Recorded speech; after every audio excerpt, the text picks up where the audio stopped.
ನನ್ನ ಹೆಸರು ಸಾಹೇಬ್ಲಾಲ್ ಇಪ್ಪರ್ಗಿ, Bharat number 1 digital media. ಇವತ್ತಿನ ಸುದ್ದಿ ಏನೈತಿ ನೋಡೋಣ ಬರ್ರಿ. ಸಂಗೊಳ್ಳಿ ರಾಯಣ್ಣನ ಜಾತ್ರಾ ಮಹೋತ್ಸವದ ಪತ್ರಿಕಾಗೋಷ್ಠಿಯ ವೇದಿಕೆ ಮೇಲೆ ಸಾನ್ನಿಧ್ಯರಾಗಿರುವ ಗೊಳಸಾರದ ಅಭಿನವ ಕುಂಡಲಿಂಗ ಮಹಾರಾಜರು ಕೂಡ ಭಕ್ತಿಯಿಂದ ಶರಣಾರ್ಥಿಗಳನ್ನು ಹೇಳಿ, ಮುಮ್ಮೆಟ್ಟಿಗುಡ್ಡದವರೇ ಅಮೋಘ ಸಿದ್ದೇಶ್ವರ ದೇವಸ್ಥಾನದ ಧರ್ಮದರ್ಶಿಗಳಾಗಿರ್ತಕ್ಕಂಥ ಅಮ್ಮಗೊಂಡ ಮಹಾರಾಜರು ಕೂಡ ಭಕ್ತಿಯ ಶರಣಾರ್ಥಿಗಳು. ಅದೇ ತರನಾಗಿ ಉತ್ಸವ ಸಮಿತಿಯ ಅಧ್ಯಕ್ಷರಾಗಿರ್ತಕ್ಕಂಥ ಪ್ರಕಾಶ್ ಜಾಲಗೇರ್ ಅವರ ಆದಿಯಾಗಿ ಈ ಪತ್ರಿಕಾಗೋಷ್ಠಿಯ ವೇದಿಕೆ ಮೇಲೆ ಆಸೀನರಾಗಿರುವ ಎಲ್ಲ ಸರ್ವ ಸದಸ್ಯರು ಕೂಡ ಭಕ್ತಿಪೂರ್ವಕ ಶರಣಾರ್ಥಿಗಳು. ಈ ಕಾರ್ಯಕ್ರಮಕ್ಕೆ ಮೆರಗು ತರಲು ಆಗಮಿಸಿರ್ತಕ್ಕಂಥ ಎಲ್ಲ ಪತ್ರಿಕಾ ಮಾಧ್ಯಮ ಮಿತ್ರರು ಕೂಡ ಭಕ್ತಿಪೂರ್ವಕ ಶರಣಾರ್ಥಿಗಳು. ಬಹುತೇಕ ವಿಜಯಪುರದ ಮಹಾನಗರದಲ್ಲಿ ಇದೇ ಆಗಸ್ಟ್ 23ನೇ ತಾರೀಕಿನಂದು ಒಂದು ಐತಿಹಾಸಿಕವಾಗಿರ್ತಕ್ಕಂಥ ಕಾರ್ಯಕ್ರಮಕ್ಕೆ ನಾವೆಲ್ಲರೂ ಕೂಡ ಸಾಕ್ಷಿ ಆಗೋಣ ಅನ್ನುವಂಥ ಉದ್ದೇಶಕ್ಕಾಗಿ ಒಂದು ಪತ್ರಿಕಾಗೋಷ್ಠಿಯನ್ನು ನಾವು ಕರೆದಿದ್ವಿ. ರಾಯಣ್ಣ ಉತ್ಸವ ಸಮಿತಿ, ಸಂಗೊಳ್ಳಿ ರಾಯಣ್ಣ ಉತ್ಸವ ಸಮಿತಿ ವಿಶೇಷವಾಗಿ ಒಂದು ಯುವಕರ ತಂಡವನ್ನು ಕಟ್ಟಿಕೊಂಡು ಬಹುತೇಕ ಎಲ್ಲ ತಾಲೂಕುಗಳಿಗೂ ಎಲ್ಲ ಜಿಲ್ಲೆಗಳಿಗೂ ಒಂದು ಭೇಟಿಯನ್ನು ಕೊಟ್ಟು ಎಲ್ಲ ಯುವಕರುಗಳನ್ನು ಸಂಘಟನೆ ಮಾಡಿಕೊಂಡು ಒಂದು ವಿಶೇಷವಾಗಿರತಕ್ಕಂಥ ನಾಡಿನಲ್ಲೇ ಆ ರಾಯಣ್ಣ ಅಂದಾಕ್ಷಣ ಎಲ್ಲರ ಯುವಕರ ಮೈ ಮನವು ಕೂಡ ರೋಮಾಂಚನ ಆಗುವಂಥ ಒಂದು ದಿವ್ಯ ಶಕ್ತಿ ಇರತಕ್ಕಂಥ ನಾವೆಲ್ಲರೂ ಕೂಡ ಆತನ ಇತಿಹಾಸವನ್ನು ಪ್ರತಿಯೊಬ್ಬರು ಕೂಡ ಅರ್ಥಕೊಂಡಿರ್ತಕ್ಕಂಥವ್ರು. ಇವತ್ತಿನ ಯುವ ಪೀಳಿಗೆಗೆ ಅಂಥ ಪುಣ್ಯಾತ್ಮನ ಇತಿಹಾಸ, ಅಂಥ ಪುಣ್ಯಾತ್ಮನ ಯಶೋಗಾಥೆಯನ್ನು ಹೇಳುವಂಥದ್ದು ಭಾಳ ಅವಶ್ಯಕತೆ ಇರೋ ಕಾರಣಕ್ಕಾಗಿ ಆತನಲ್ಲಿರ್ತಕ್ಕಂಥ ದೇಶಪ್ರೇಮ, ಆತನಲ್ಲಿರ್ತಕ್ಕಂಥ ಒಂದು ಶೌರ್ಯ, ಆತನಲ್ಲಿರ್ತಕ್ಕಂಥ ಎಲ್ಲರನ್ನೂ ಪ್ರೀತಿಸುವಂಥ ಮನೋಭಾವ ಎಲ್ಲ ಯುವಕರ ಮೇಲೆ ಕೂಡ ಬರಲಿ ಅನ್ನೋಂಥ ಉದ್ದೇಶಕ್ಕಾಗಿ ವಿಶೇಷ ಕಾರ್ಯಕ್ರಮಕ್ಕೆ ನಾವೆಲ್ಲರೂ ಕೂಡ ಮುನ್ನೋಟ ಆಗಲಿಕ್ಕಿದ್ದೀವಿ.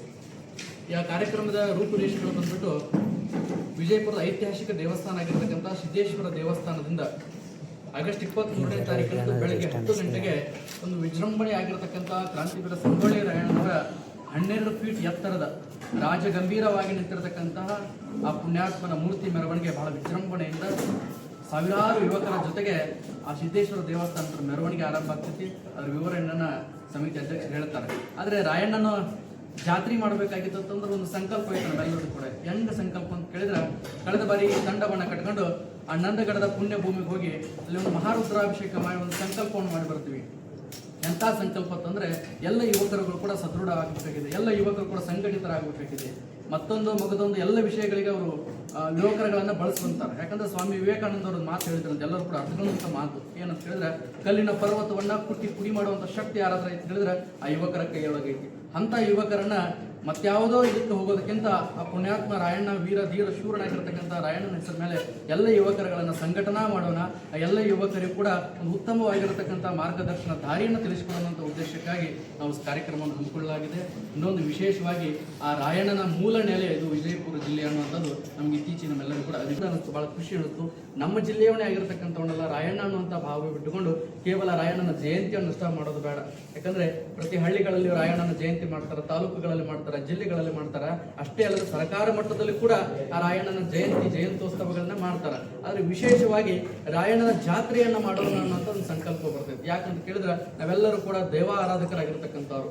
ಈ ಭವ್ಯ ಭಾರತ ದೇಶ ಏನಂತ ಕೇಳಿದ್ರೆ ದೇವರುಗಳನ್ನ, ಆ ಪವಾಡ ಪುರುಷರುಗಳನ್ನ ನಾವೆಲ್ಲರೂ ಕೂಡ ಆತ್ಮೀಯವಾಗಿ ಭಕ್ತಿ ಭಾವದಿಂದ ಕಾಣುವಂಥವ್ರು. ರಾಯಣ್ಣನ ಕ್ಷೇತ್ರಕ್ಕೆ ಹೋದಾಗ, ರಾಯಣ್ಣನ ಸಮಾಜ ಸ್ಥಳಕ್ಕೆ ಹೋದಾಗ, ಅಲ್ಲಿ ಹೋದಾಗ ಭಕ್ತಿ ಭಾವ ಅನ್ನುವಂಥದ್ದು ನಾವೆಲ್ಲರಿಗೂ ಕೂಡ ಎದ್ದು ಬರ್ತೀವಿ. ಯಾಕಂತ ಕೇಳಿದ್ರೆ ಅಲ್ಲೊಂದು ಏನೋ ಪಾಸಿಟಿವ್ ಎನರ್ಜಿ ಐತೆ ಅನ್ನುವಂಥ ಭಾವ ಎಲ್ಲ ಯುವಕರೊಳಗೆ ಕೂಡ ಅದ.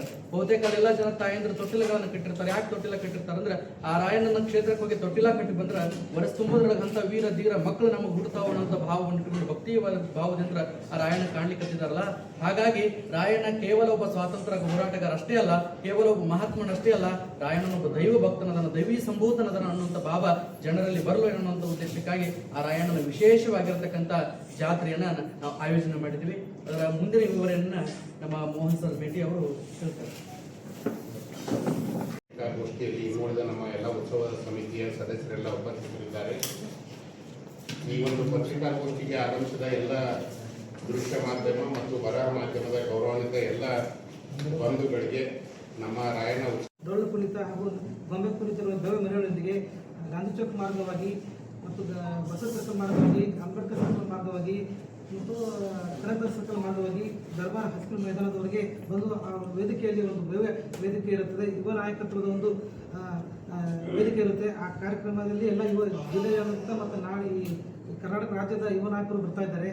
ಆ ಕಾರ್ಯಕ್ರಮವನ್ನು ಹೆಚ್ಚಿನ ಸಂಖ್ಯೆಯಲ್ಲಿ ಜನ ಸೇರಲಿದ್ದಾರೆ. ಆ ಕಾರ್ಯಕ್ರಮ ಯಶಸ್ವಿಗೊಳಿಸಬೇಕಂತ ತಮ್ಮಲ್ಲಿ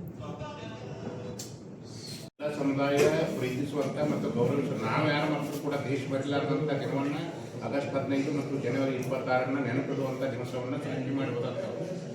ಈಗಿನ ಯುವ ಪೀಳಿಗೆಗೆ ನಮ್ಮ ಪೂಜರು ಹೇಳಿದಂಗೆ ತೊಟ್ಲ ಕಟ್ಟಿ ನಮಗೆ ಅಂಥ ರಾಯಣ್ಣ ಅಂತ ಮಕ್ಕಳು ಹುಟ್ಟಲಿ ಅನ್ನುವಂಥದ್ದನ್ನ ಬೇಡ್ಕೊಂಡು ಬರುವಂಥ ಜನರಿಗೆ ಮನೆ ಮನೆಗೂ ಒಬ್ಬ ರಾಯಣ್ಣ ಹುಟ್ಟಿ ದೇಶಾಭಿಮಾನ ಬೆಳೆಯಲಿ ಅನ್ನುವಂಥ ಉದ್ದೇಶವನ್ನು ನಾವು ಆ ಕಾನ್ಸೆಪ್ಟನ್ನು ಇಟ್ಟುಕೊಂಡು ಜನರಲ್ಲಿ ಜಾಗೃತಿ ಮೂಡಿಸುವಂಥದ್ದು.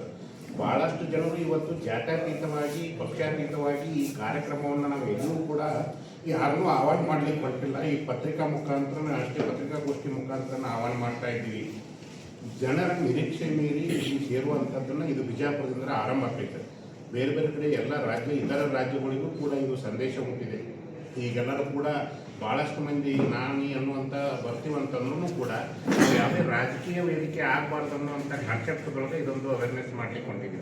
ಅಂದರೆ ಅವ್ರಿಗೆ ಸಂಬಂಧಪಟ್ಟಂಥ ಪುಸ್ತಕಗಳು, ಅದಕ್ಕೆ ಸಂಬಂಧಪಟ್ಟಂಥ ಏನಾದರೂ ಡಾಕ್ಯುಮೆಂಟ್ರಿ ಏನು ಮಾಡಾಕತ್ತೀರಿ ನಿಮ್ಮ ಈ ರಾಯಣ್ಣ ಉತ್ಸವ ಸಮಿತಿಯಿಂದ? ಅಂಥದ್ದು ಏನು ನಮಗೆ ಈಗ ಸಾರ್ವಜನಿಕರಿಗೆ ಗೊತ್ತಿಲ್ಲ, ಕೆಲವೊಬ್ಬರು ಯುವ ಪೀಳಿಗೆಗಳಿಗೆ ಇನ್ನೂ ರಾಯಣ್ಣನ ಕುರಿತಾಗಿ ಗೊತ್ತಿಲ್ಲ, ತುಂಬ ಹಳೆಬರಿಗೆ ಗೊತ್ತು. ಈ ಹೊಸಬರಿಗೆ ಗೊತ್ತಾಗೋ ನಿಟ್ಟಿನಲ್ಲಿ ಅದನ್ನು ಕಾಯಮಾಗಿ ತೋರಿಸ್ಕೊಂಡು ಹೋಗ್ಬೇಕಲ್ಲ ಅವ್ರ ಜೀವನ ಚರಿತ್ರೆ. ಆ ನಿಟ್ಟಿನಲ್ಲಿ ಏನು ಕೆಲಸ ಮಾಡಿದ್ವಿ ಸರ್? ಇನ್ನು ಅದನ್ನು ನಮ್ಮ ಸಾಹಿತಿಗಳು ಭಾಳಷ್ಟು ಜನ ಸಮುದಾಯದಲ್ಲಿ ಮತ್ತು ಇತರ ಸಮುದಾಯದಲ್ಲಿ ಇದ್ದಾರೆ. ಅದನ್ನು ಕೂಡ ಉತ್ತೇಜನವನ್ನು ನೀಡಲಿಕ್ಕೆ ಇದು ವೇದಿಕೆ ಆಗ್ತಾ ಇದೆ ಸರ್. ಮುಂದಿನ ದಿನಗಳಲ್ಲಿ ಅದನ್ನು ಕೂಡ ಎಲ್ಲ ಸ್ಕೂಲು ಕಾಲೇಜುಗಳಲ್ಲೂ ಕೂಡ ಮಕ್ಕಳಲ್ಲಿ ಒಂದು ಜ್ಞಾನವನ್ನು ಬಿತ್ತಲಿಕ್ಕೆ ಅದನ್ನು ಇದು ವೇದಿಕೆಯನ್ನು ಸೃಷ್ಟಿ ಆಗ್ತಾ ಇದೆ ಸರ್. ಸರ್, ಈಗ ಅದರಲ್ಲಿ ಮುಗ್ಲಿ ಅಂತ ಹೇಳಿ ಒಬ್ಬರ ಹೆಸರು ಹೇಳಿದ್ವಿ ಮತ್ತು ನೀವು ಸ್ಟಾರ್ಟಿಂಗ್ ಹೇಳಿದ್ರಿ ರಾಜಕೀಯೇತರವಾಗಿ ಪಕ್ಷಾತೀತವಾಗಿದೆ ಅಂತ. ಹ್ಞೂ ಸರ್. ಅವರು ಕಾಂಗ್ರೆಸ್ ಪಕ್ಷದ ಅಭ್ಯರ್ಥಿ ಪರವಾಗಿ ಪ್ರಚಾರ ಮಾಡಿನೇ ಮಾಧ್ಯಮ ಮುಖಾಂತರ ಪ್ರಚಾರ ಪಡೆದವರು ಮತ್ತು ಅಂಥವ್ರನ್ನ ಪಕ್ಕ ಹಾಕೊಂಡಿದ್ರಲ್ಲ ನಿಮ್ಮ ಬರ್ತಾರೆ, ಅವರು ಕೂಡ ಹೇಳ್ತಾರೆ.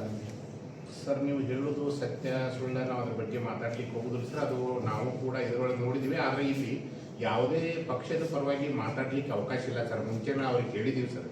ಯಾರು ಕೂಡ ಅವರು ಈಗ ಚುನಾಯಿತ ಪ್ರತಿನಿಧಿ ಕಾಂತೇಶ್ ಅವರು ಇರ್ಬೋದು, ಎಲ್ಲ ಪಕ್ಷದವರು ಅವರವ್ರ ಪಕ್ಷದೊಳಗೆ ಗುರುತಿಸಿಕೊಂಡಿರ್ಬೇಕು ಸರ್. ಈ ವೇದಿಕೆ ಕೇವಲ ಸಮಾಜದಲ್ಲಿ ಯುವ ಪೀಳಿಗೆಯ ಶಕ್ತಿಯನ್ನು ಅಭಿವೃದ್ಧಿ ಮಾಡಲಿಕ್ಕೆ ಶಿಕ್ಷಣ, ಸಾಮಾಜಿಕ ಮತ್ತು ಧಾರ್ಮಿಕ ವಿಚಾರಗಳನ್ನು ಬಿತ್ತಲಿಕ್ಕೆ ಮಾತ್ರ ಇದು ವೇದಿಕೆ ಆಗ್ತಿದೆ ಸರ್.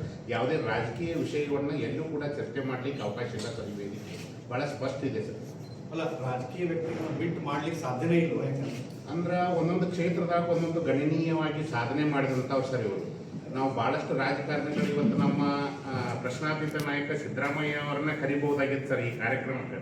ಅವ್ರನ್ನೆಲ್ಲ ರಾಜಕಾರಣಿಗಳನ್ನ ಪ್ರಸ್ತುತ ಇರುವಂಥ ಒಂದು ವ್ಯವಸ್ಥೆಯೊಳಗೆ ಇದ್ದವ್ರನ್ನ ಯಾಕೆ ಬಿಟ್ಟಿದ್ದೀವಿ ಅಂದ್ರೆ ಸರ್, ಅವರಿಗೆ ಭಾಳ ನಾವು ಹೇಳಿದಂಥ ವಿಷಯನ ಅದೇ ಸರ್. ನಮ್ಮ ಪೂಜರೆಲ್ಲರೂ ಕೂಡಿ ನಮ್ಮ ಉತ್ಸವ ಸಮಿತಿ ಅಧ್ಯಕ್ಷರು ಮತ್ತು ಪದಾಧಿಕಾರಿಗಳು ಅದು ಒಳ್ಳೆ ಅದೇ ರೀತಿ ಒಳಗಡೆ ಈಗ ಏನೀಗ ನಿಮ್ಮ ಅದ್ರ ಬಗ್ಗೆ ಚರಿತ್ರ ಹೇಳೋದಾಗ್ಲಿ, ಸಂಗೊಳ್ಳಿ ರಾಯಣ್ಣ ಬಗ್ಗೆ ಹೇಳಿಕೆ ಬರ್ತಾ ಇದ್ದಾರೆ, ಅವರು ರಾಜಕೀಯ ಚರಿತ್ರೆ ಇನ್ನೂ ಚೆನ್ನಾಗಿರ್ತಿತ್ತಲ್ಲ.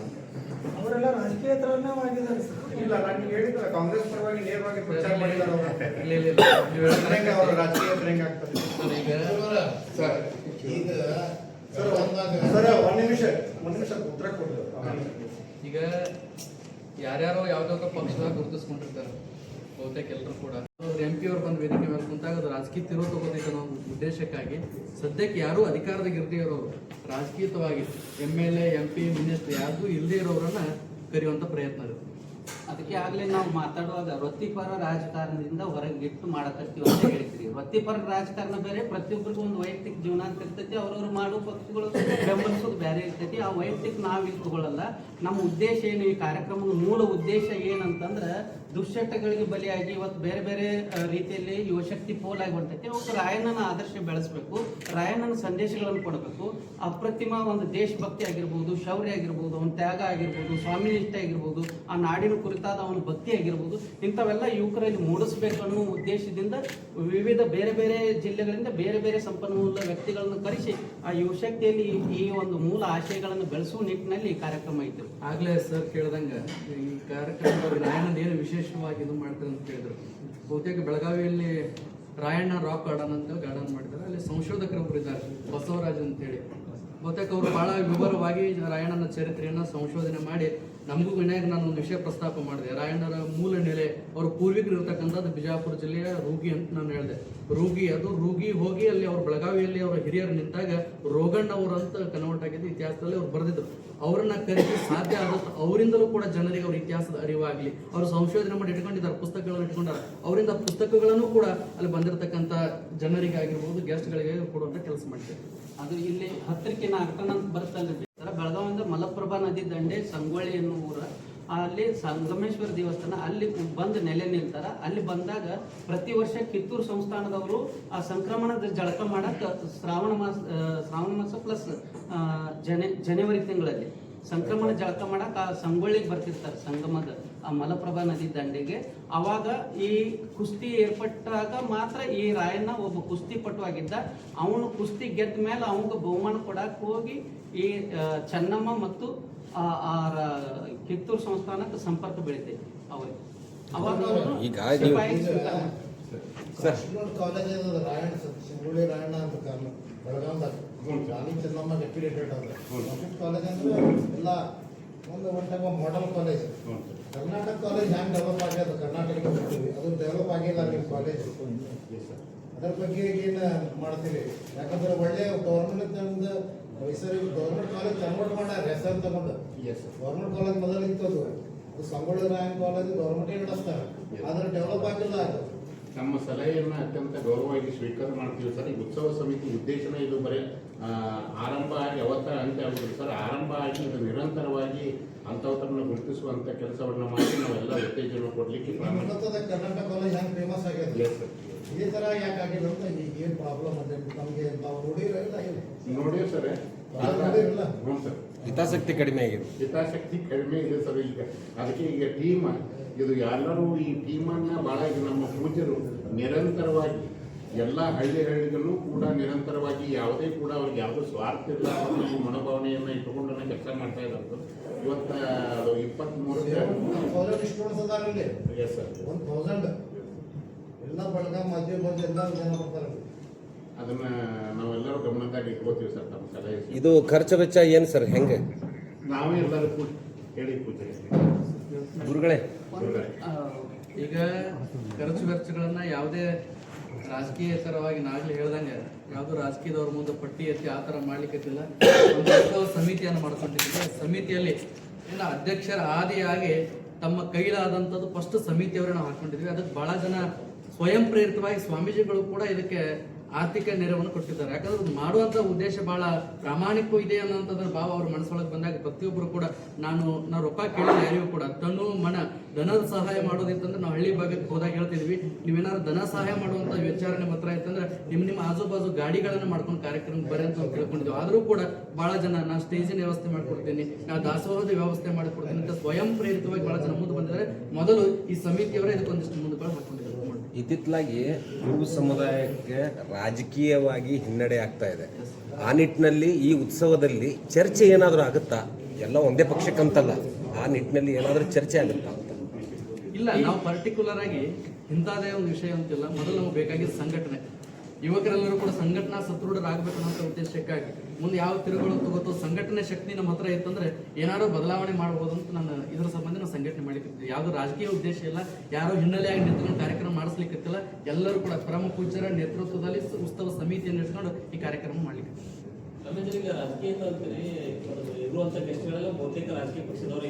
ಸರ್, ರಾಜಕೀಯೇತರ ಅನ್ನೋಕ್ಕಿಂತ ಆಕ್ಟಿವ್ ಆಗಿ MLA MP ಮಿನಿಸ್ಟರ್ ಇದಾರಲ್ಲ ಇವರನ್ನ ಕರೆದಿಲ್ಲ ಅಂತ ಹೇಳಿದ್ರೆ. ಯಾಕಂದ್ರೆ ಈಗ ಏನಾಗ್ತದೆ ಅಲ್ಲಲ್ಲ ಸರ್, ನಾನು ಹೇಳ್ತೀನಿ, ಈಗ ಪ್ರತಿಯೊಬ್ಬರು ಕೂಡ ಅವ್ರವ್ರ ಪಕ್ಷದಾಗ ಅವ್ರ ವೈಯಕ್ತಿಕ ಅವರು ಗುರುತಿಸ್ಕೊಂಡಿರ್ತಾರೆ. ಆದ್ರೆ ನಾವು ರಾಜಕೀಯೇತರ ಅನ್ನೋ ಕಾರಣ ಏನಂತಂದ್ರೆ MLA MP ಮಿನಿಸ್ಟರ್ ಇವ್ರು ಇಲ್ದೇ ಇರೋರನ್ನ ಕರೆದಿರೋದು ಅಂತ ನಾನು ಹೇಳ್ತೇನೆ. ಅವರು ಸರ್, ನೀವು ಸಾಮಾನ್ಯವಾಗಿ ನಾವು ಹೇಳಿದಂತ ಹೆಸರನ್ನ ಗುರುತಿಸಿರ್ಬಹುದಾ ಸರ್? ಎಲ್ಲಾ ಪಕ್ಷದವರು ಇರ್ಬೋದು ಸರ್, ಅವರವ್ರ ಪಕ್ಷ ಇದ್ರೊಳಗೆ. ಇದು ಯಾವುದೋ ಒಂದು ಕಾಂಗ್ರೆಸ್ ಟೀಮು ಅಥವಾ BJP ಟೀಮು ಅಥವಾ JDS ಟೀಮ್ ಇಲ್ಲ ಸರ್, ಅವ್ರವ್ರ ಪಕ್ಷದೊಳಗೆ ಗುರುತಿಸಬಹುದು. ನಮ್ಮದ ಬಹಳ ನಿಷ್ಠೂರವಾದಂತ ಒಂದು ನಿರ್ಧಾರ ಅಂದ್ರೆ ಅಲ್ಲಿ ಯಾವುದೂ ಕೂಡ ಪಕ್ಷದ ಪ್ರಚಾರಗಳು ಅಥವಾ ಪಕ್ಷದ ವಿಷಯಗಳು ಎಲ್ಲೂ ಕೂಡ ಚರ್ಚೆ ಆಗ್ಲಾರ್ದಂಗೆ ನೋಡ್ಲಿಕ್ಕೆ ಉತ್ಸವ ಸಮಿತಿ ಅದನ್ನು ಗಂಭೀರವಾಗಿ ಪರಿಗಣಿಸ್ತದೆ ಸರ್. ಅದನ್ನಂತೂ ಅವರವರ ಸಾಮಾಜಿಕ ಕ್ಷೇತ್ರದಲ್ಲಿ ಬಹಳಷ್ಟು ಕೆಲಸ ಮಾಡಿದವ್ರದಾರೆ ಸರ್, ಸಾಧನೆ ಮಾಡಿದವ್ರದಾರೆ. ಆ ಸಾಧನೆ ಮಾಡೋದ್ರ ಜೊತೆಗೆ ಅವ್ರ ಪಕ್ಷದೊಳಗೆ ಗುರುತಿಸ್ಕೊಂಡಿರ್ಬೇಕು, ಮುಂದೆ ಏನೋ ಆಗ್ಲಿಕ್ಕೆ ಅವ್ರು ಪ್ರಯತ್ನ ಪಟ್ಟಿರ್ಬೋದು. ಆದರೆ ಅವರಲ್ಲಿ ಇರುವಂಥ ಜ್ಞಾನವನ್ನು ನಾವು ಇತರರಿಗೆ ಹಂಚಲಿಕ್ಕೆ ನಾವು ಅವ್ರನ್ನ ಆಹ್ವಾನ ಮಾಡ್ತಾ ಇದ್ದೀವಿ ಸರ್. Right sir. ಸರ್ ಪತ್ರಿಕೆ ಬಿಡುಗಡೆ ಮಾಡ್ತೀವಿ. ಪೋಸ್ಟರ್ ಬಿಡುಗಡೆ ಬರೀ ಕಡೆ